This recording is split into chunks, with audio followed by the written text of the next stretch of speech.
अस्सलाम वालेकुम, very good evening to all of you. Dawn news पर इन फोकस के साथ मैं हूं नादिया नकी। फील्ड मार्शल सैयद आसिम मुनीर ने आज काकुल में जो पासिंग आउट परेड से अपना खिताब किया, उसमें बड़े वाज़े तौर पर उन्होंने पैगाम दिया है। भारतीय फ़ौजी क़यादत को उनसे कहा है कि न्यूक्लियर इन्वायरमेंट में दोनों ममालिक के लिए जंग के नताइज अच्छे नहीं हो सकते। उन्होंने भारत के हवाले से बड़ी तफसील से गुफ्तगू की और कहा कि उनके बयानात से पाकिस्तान को ना डर लगता है, बल्कि उन्होंने बुनियान मरसूस जो ऑपरेशन हुआ मार्का हक, उसका जिक्र भी किया, किस तरह से फ़ौज ने इसका मुंह तोड़ जवाब दिया इस जारियत का। और उन्होंने ये भी कहा कि किसी किस्म की छोटी सी भी अगर शरारत की गई तो इसका बेइंतहा भरपूर जवाब दिया जाएगा। अपनी इस पूरी तकरीर में उन्होंने सिफारती सतह के जो ताल्लुकात अभी रिसेंटली हुए हैं पाकिस्तान के, उनका भी जिक्र किया। पाकिस्तान की अफवाज की जो इस वक्त पॉलिसी है उसका भी उन्होंने दो टोक ऐलान भी किया। और साथ में उन्होंने तालिबान रजीम को कहा कि अपनी प्रॉक्सीज को वहाँ जो ऑपरेट कर रही हैं, अफगान सॉइल को यूज़ कर रही हैं पाकिस्तान के ख़िलाफ़, उनको लगाम डाली जाए। उन्होंने जिक्र किया चीन के साथ दोस्ती का, शराकत दारी का, अमेरिका के साथ जो अच्छे ताल्लुकात इस वक्त हैं उसका भी उन्होंने जिक्र किया। पाकिस्तान और सऊदी जो दिफाई मुआहदा है उस पर भी उन्होंने रोशनी डाली और साथ में मसला कश्मीर और गज़ा का भी उन्होंने जिक्र किया है। दूसरी तरफ आप जानते हैं कि एक इंतहाई अहम मुज़ाकरात हो रहे हैं और मुज़ाकरात भी कतर में हो रहे हैं पाकिस्तान और अफ़गानिस्तान के दरमियान, दोहा में, जहां पाकिस्तान ने अमेरिका के साथ यानी अमेरिका के जो मुज़ाकरात थे वो कराए थे तालिबान से। आज खुद वहाँ पर मुज़ाकरात किए जा रहे हैं। इस सब पर बात करने के लिए हमारे साथ हैं फॉर्मर एम्बेसडर मंसूर अहमद खान साहब। बेहद शुक्रिया फॉर ज्वाइनिंग अस। मंसूर साहब, पहले तो जिक्र करते हैं भारत की फ़ौजी क़यादत को जिस तरह से ललकारा है आज, और उनको कहा है कि तमाम जो तस्फिया तलब मसाइल हैं उनको बैनुल-अक़वामी उसूल के तहत आप हल करें एहतराम के साथ। और साथ में उन्होंने ये भी बता दिया है कि आपकी किसी किस्म की धमकियों में और जिस तरह से आप अपनी प्रॉक्सीज को यूज़ करते हैं, हम उससे भी निमटना जानते हैं। आप क्या समझते हैं, भारत को ये वाज़े पैगाम चला गया है, जो हाल ही में उनके बयानात आते थे वो कुछ दिन के लिए चुप हो जाएंगे और उनको इस बात का अच्छी तरह अंदाज़ा है कि पाकिस्तान ने भी ये नॉर्म सेट कर दिया है कि जारियत का जो जवाब होगा वो भरपूर तरीके से दिया जाएगा? देखिए, भारत को जो पैगाम दिया है वो बहुत वाज़ेह भी है और बहुत ज़रूरी भी था। इसलिए कि भारत गुज़िश्ता चंद बरसों से वो इस गलत फहमी में था। वो पाकिस्तान के जो डायलॉग की कोशिशें हैं उनको पाकिस्तान की वीकनेस समझ रहा था और इंटरनेशनल कम्युनिटी के साथ गुज़िश्ता कोई 10-12 साल से एक ऐसा प्रोपेगेंडा उसने किया हुआ था कि पाकिस्तान को डिफेंसिव पे ले गया था। इस साल मई में जब पहलगाम इंसिडेंट अप्रैल में हुआ, उसके बाद जब मई में दोनों साइड का क्लैश हुआ और वो भी भारत ने एक पाकिस्तान के ऊपर एग्रेशन की, तो पाकिस्तान ने बहुत वाज़े और बहुत सख्ती से उसका जवाब दिया और वो जवाब में बहुत ज़्यादा नुकसान भी भारत को हुआ। भारत की मिलिट्री फील्ड में, बैटल फील्ड में भी नुकसान हुआ और भारत को उसकी डिप्लोमेसी पे भी नुकसान हुआ, उसकी रेपुटेशन भी काफ़ी मुतासिर हुई। और अब प्रेसिडेंट ट्रंप तो मेरा ख्याल अनगिनत दफ़ा, अनलिमिटेड दफ़ा ये कह चुके हैं कि वो उन्होंने जंग रुकवाई और उन्होंने इसको न्यूक्लियर जंग की तरफ जाने से रोकने के लिए मिलियंस ऑफ लाइव्स को सेव के लिए सब कुछ किया। तो मेरा ख्याल है ये अब बहुत ज़रूरी है कि इंडिया को ये अंदाज़ा हो कि इंडिया किसी किस्म की मिस एडवेंचर में दोबारा जाने की कोशिश ना करे। तो ये मेरा ख्याल है बहुत वाज़ेह जवाब, बहुत वाज़ेह है और ये अप्रोच पाकिस्तान की ठीक है, दुरुस्त अप्रोच है ये। अच्छा, तो मंसूर साहब अब आते हैं ज़रा, क्योंकि इस वक्त हमारी जो वेस्टर्न बॉर्डर है, जिस तरह से वहाँ क्लैशेस हुए जो नहीं सोचा जाता था कि कभी होंगे, आज दोहा में हमें मुज़ाकरात करने पड़ रहे हैं उनके साथ, तालिबान के साथ। आपको क्या लगता है, आज फील्ड मार्शल ने भी उनसे एक मरतबा फिर कहा, ये फर्स्ट टाइम नहीं है जो कहा जा रहा हो कि आप अपनी सरजमीन को पाकिस्तान के खिलाफ इस्तेमाल होने से रोकें। हमने देखा जो कुछ रशिया, ईरान ने कहा, अफगानिस्तान ने कहा, चाइना ने कहा, इस सब के बावजूद ये मसाइल बढ़ते चले गए और इस हद तक चले गए जो आपके सामने हैं। क्या आउटकम आपको लगता है हो सकता है इस दोहा टॉक्स का, और पाकिस्तान किन उमूर पर सबसे ज्यादा प्रेस करने को है? अफगानिस्तान के साथ जहां तक मिलिट्री एस्केलेशन हुई है जो रिसेंट चंद दिनों में या एक हफ्ते के दौरान, वो बहुत ही बदकिस्मती वाली बात है। आपने सही कहा 2021 में या उससे पहले भी जिस तरह के हमारे अफगान तालिबान के साथ, अफगान कौम के साथ एंगेजमेंट रही, उसमें ये एक्सपेक्टेड नहीं था। लेकिन अब एक सिचुएशन ऐसी आई है जिसमें अब मिलिट्री एस्केलेशन हो चुकी है।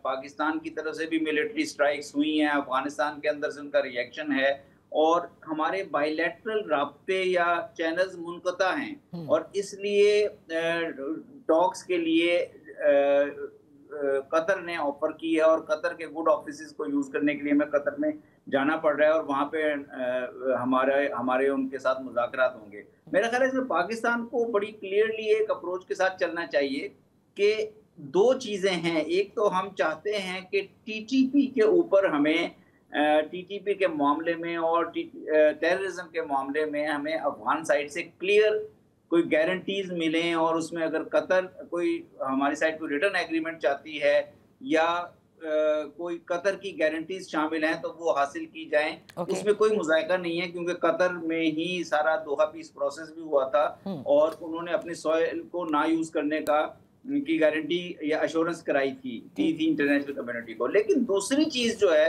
वो पाकिस्तान और अफगानिस्तान के बायलैटरल चैनल का मुनक़ता होना, ये तारीख में कभी नहीं हुआ। पाकिस्तान को अफगानिस्तान के साथ, दोनों ममालिक को, पाकिस्तान और अफगानिस्तान दोनों को अपने बायलैटरल चैनल्स खोलने चाहिए, और मुश्किल हालात के बावजूद एक दूसरे से बात करके इन मामलात का हल निकालना चाहिए, और सिर्फ टीटीपी और टेररिज्म पे बात नहीं करनी चाहिए, क्योंकि अगर पाकिस्तान और अफगानिस्तान का वाइडर एजेंडा नहीं होगा, सिर्फ एक नुक्ते पे हम मुज़ाकरात करेंगे, तो वहां पे हो सकता है तहरीक तालिबान अफगानिस्तान की लिमिटेशंस आ जाएं, उनकी कुछ मजबूरियां आ जाएं। इसलिए हमें एक वाइडर एजेंडा रख के, जिसमें क्रॉस बॉर्डर दीगर मामलात, लोगों की मूवमेंट है, ट्रेड ट्रांजिट है, बायलैटरल ताल्लुकात हैं, इनको इस्तेमाल करते हुए अफगान तालिबान हुकूमत से कुछ टीटीपी के मामले में और और दूसरे दीगर टेररिस्ट ग्रुप्स के मामले में कुछ कोऑपरेशन हासिल होना चाहिए। अगर हमारे ताल्लुकात नहीं अच्छे होंगे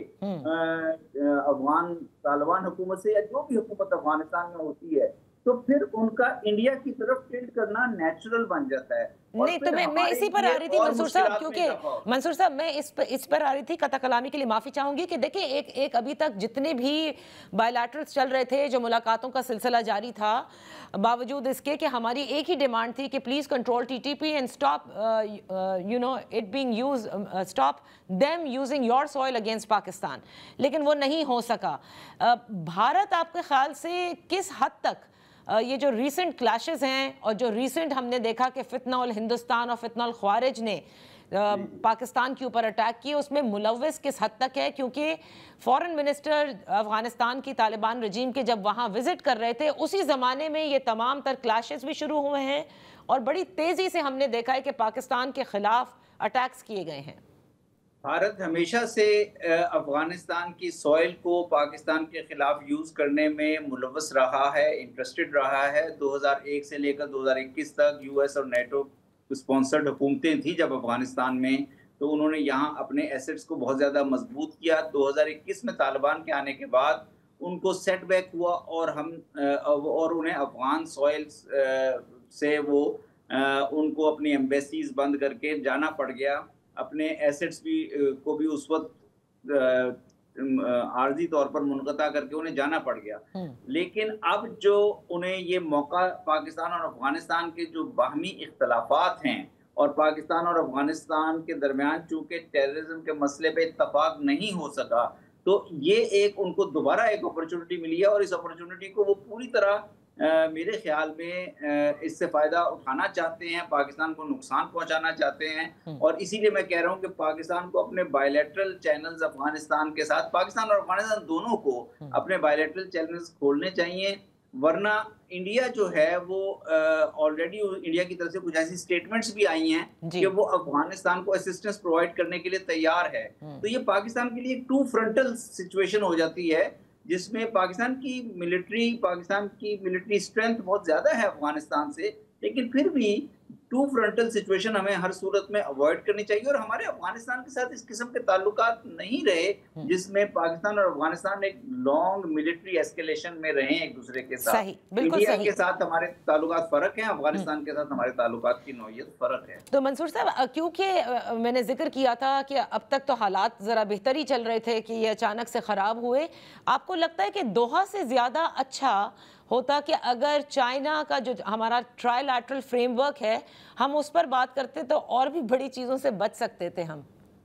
मेरा ख्याल है कि अभी भी देखें, दोहा का तो इसलिए क्योंकि हम कतर एक जामिन रहा है इस सारे प्रोसेस में, तो दोहा की तरफ से ये ऑफर आई है और पाकिस्तान के सऊदी अरेबिया और कतर दोनों से आजकल बहुत अच्छे ताल्लुकात हैं, तो वो चैनल यूज हुआ है। लेकिन मेरा ख्याल है जो आपने चाइना के चैनल की बात की है, चाइना बहुत सीरियस संजीदा प्लेयर है अफगानिस्तान की स्टेबिलिटी में, अफगानिस्तान के फ्यूचर में और रीजनल कनेक्टिविटी में। तो मेरा ख्याल है चाइना के चैनल को हमें ये दोहा के मुज़ाकरात के साथ साथ चाइना के चैनल को भी खोलना चाहिए।